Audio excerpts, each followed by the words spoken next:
అరే నల్లు, షాప్ కి పోయి నల్ల బెల్లం, శనగపప్పు, సోంపు, గసాలు తీసుకొని రాపో. అరే ఏందాక మీరు ఊకే ఎప్పుడు పనులు చెప్తూనే ఉంటారు ప్రతి పండగకి. పోయినసారి ఉగాది అని చెప్పి నాకు నల్ల బెల్లము, కందిపప్పు, శనగపప్పు ఏదేదో పప్పులు చెప్పారు.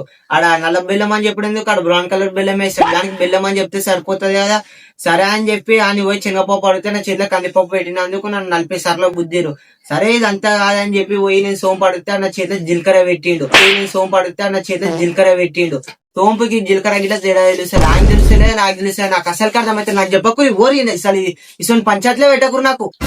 ఉగాదికి 9 రుచులతోని పచ్చడి చేస్తాము, నీకు కూడా 9 రకాల పనులు చెప్తాము, నువ్వు కూడా 9 రకాల పనులు చెయ్యాలిరా. మీరు ఉగాదికి 9 రుచులతో పచ్చడి చేయకుండా నన్ను 9 రకాలుగా ఇప్పుడెప్పుడు ఎట్లెట్లా చంపుదామనే ఉంటారు మీరంతా. చల్ ఎప్పుడు ఒకటి ఉంటది నాకు.